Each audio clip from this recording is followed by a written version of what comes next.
lovely Abbie Dagrin, and welcome back to my channel, lovelies. Today I'll be continuing a series on my channel that deals with natal chart analysis, and today I'll be doing one on Michelle Trachtenberg. I'll be speaking on her personality traits as well as her characteristic traits based off of her natal chart, and also how a lot of her life has dealt with her natal chart. So please stay tuned for the rest of my video, lovelies. If you have not yet become a part of the Abbie Dagrin family, then this is your calling to do so. Please make sure you've hit that subscribe button and that notification bell so you know when I upload videos on the daily. Please also make sure you've hit that like button because I know you guys will love this video. And last but not least, please make sure you share this video with all of your friends, whether it's your friends, enemies, or anyone who loves this content. Last but not least, please make sure you support my store Gaio Beauty with the products that we have, from tampons down to the panty liners, and it's just great products on there. Everything will be linked in the description box. Now let's get right into the video, lovelies. So Michelle was born on October 11th, 1985, so this qualifies her to be a Libra. So Libras their symbol are the scales, so they love harmony, they love balance, and they love beauty. They are ruled by Venus and by Saturn. So having the sun placement is actually not the most comfortable placement for Libra because the opposite of Libra and Aries is great in the sun. They are very much energy that is very tempered. They're the types of people who want to make sure everyone's happy and everyone's okay. They love to make sure that everyone is making the right choice and they themselves want to make the right choice in life. They're also the types of people who are very graceful, they're very magnetic, and they know how to be social and very charming to those around them. Up next would be her moon in Virgo. So with this placement, this has a lot to do with their emotions, so she tends to be very analytical, and she's always thinking about her mind before her emotions. So whenever she approaches emotions, she analyzes them instead of sometimes feeling it. She's someone who's very helpful, and one of her love languages may have been acts of services. She loves to help people and bring a reason to someone's emotional situation. She's someone who's very organized as well and loves organization. She's someone who's very caring, very giving, and she's someone who just loves to do things for others. She's very reliable, and that comes with that earth sign placement. She's someone who's very practical and very productive. She may be self-critical sometimes, but she's also all about being a perfectionist. Up next would be her Mercury in Scorpio. So with this placement, this makes sense that she will have them because she is a Sun in Libra. Usually a Mercury in Scorpio comes with someone who is a Libra, Scorpio, or a Sagittarius. They're all about learning and acquiring knowledge to do anything in her life. She's also someone who is going to speak her emotions through her words. She's all about communication, and she's the type of person who's able to see different things that other people may not be able to see. They're very intelligent, Mercuries. Body language is something that they will look at, and if they see that it's different, they're going to, kind of brace themselves emotionally. But they're all about having fun, and sarcasm is basically their language. So having a Mercury in Scorpio seems like a pretty fun placement to have.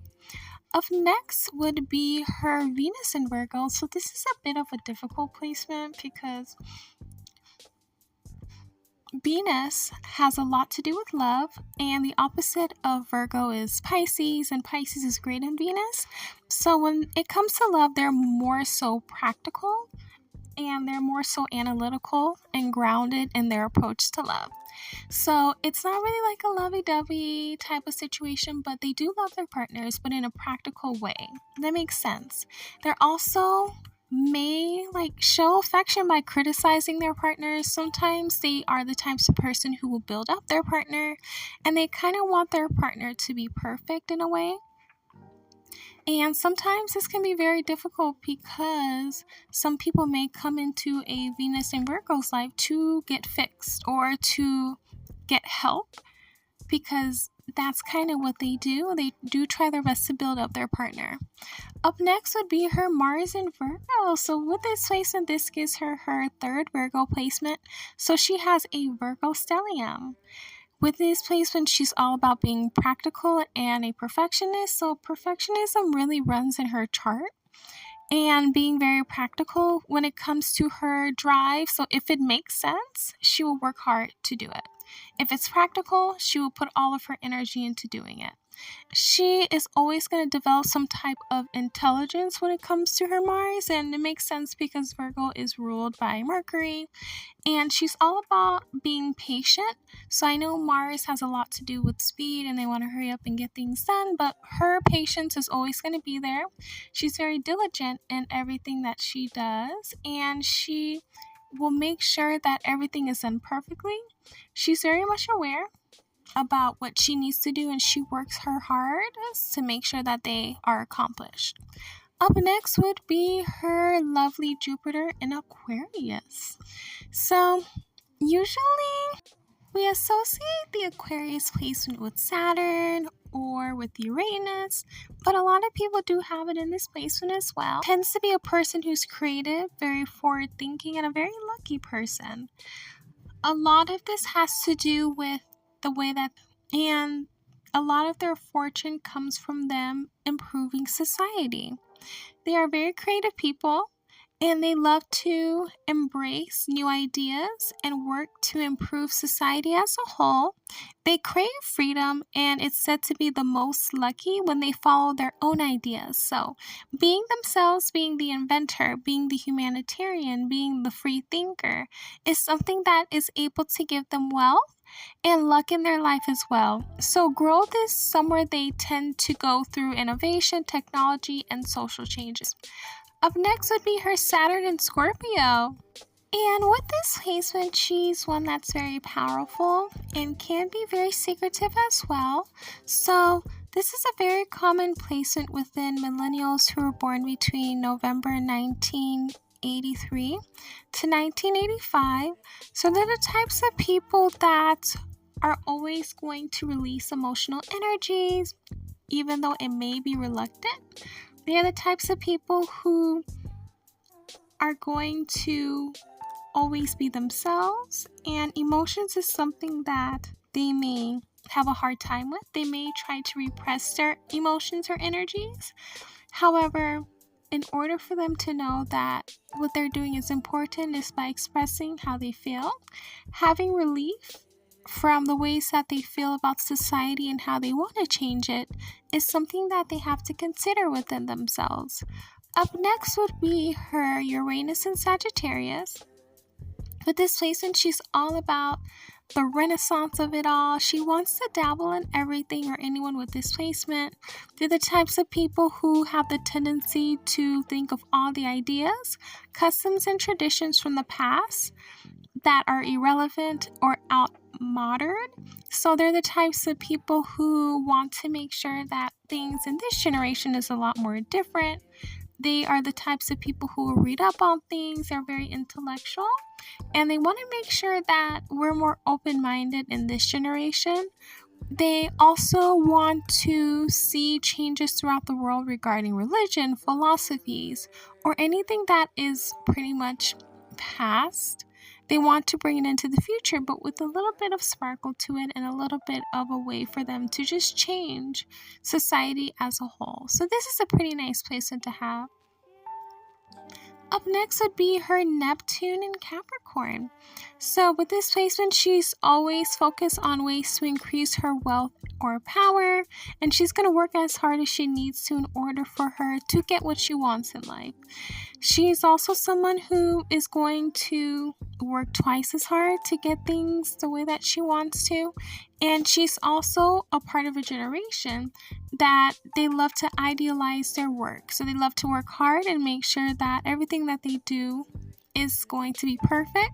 They tend to have reasonable goals and they tend to have practicality, but they're always very selfless and giving. So sometimes a lot of the goals that they would want to accomplish, they don't, because they want to prioritize and think of other people as well. So that's something that they would need to try to get a balance out of, is helping others and also helping themselves and accomplishing their dreams as well. Up next would be her Pluto in Scorpio. So since she's a millennial and was born between 1984 and 1995, she is a millennial. And they're all about things that are scary, that are intense, and that something previous generations probably didn't want to talk about or think about. That is something she would want to talk about. She's someone who is about looking deeper into a situation to discover what's really going on behind the scenes.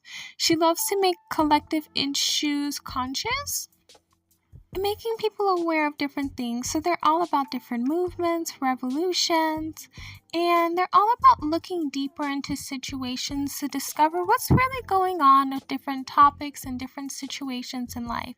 So they're not surface level thinkers. They're all about what is making this situation happen and what are ways for us to improve it. So this is a nice placement to have because Pluto is great in Scorpio. Up next would be her North Node in Taurus. So with this placement, she will need to develop these traits. So one is loyalty. One is having awareness of boundaries, taking things one step at a time, a sense of self-worth, awareness of personal values, having patience with herself and others, honoring her expressed needs of self and others, enjoying the 5 physical senses, having gratitude and having the awareness of nurturing from Mother Earth, having forgiveness and being persistent in her work, finding ways to be financially independent without alienating others, learning the ways of the builder, connecting to the earth because this is an earth sign, asking for assistance without becoming dependent, and also incorporating Taurus energy into her life. Last but not least would be her Chiron in Gemini. And with this placement, she's someone who has difficulties with communication, such as stuttering, speech impediments, or a speech disorder. I actually did a video on Chiron and Gemini that is in my playlist with Chiron, so it's nice to check it out. Early childhood experiences with siblings or neighbors that were challenging or traumatic. She may have had a childhood that had a lot to do with moving, going to different schools, different neighborhoods, feeling that she's having instability or disconnection with others, struggling with processing information or making decisions due to anxiety or overthinking, difficulty expressing herself creatively or artistically, challenges with public speaking or sharing with others. So this is what her Chiron and Gemini means for her placement. That's all I had for you lovelies today regarding Michelle's natal chart. Please let me know down below what your favorite movie or show was for her. Condolences to her family or anyone who was deeply a fan. Please let me know down below who else you guys would want me to do a natal chart analysis on. Please make sure you've hit that subscribe button and that notification bell, and that you've lastly hit that like button, and also you've hit that share button as well. Please make sure you are following me on all of my social media accounts. That is linked in the description box and that you see on the screen. Thank you guys so much for watching, and I'll see you guys next time. Bye-bye.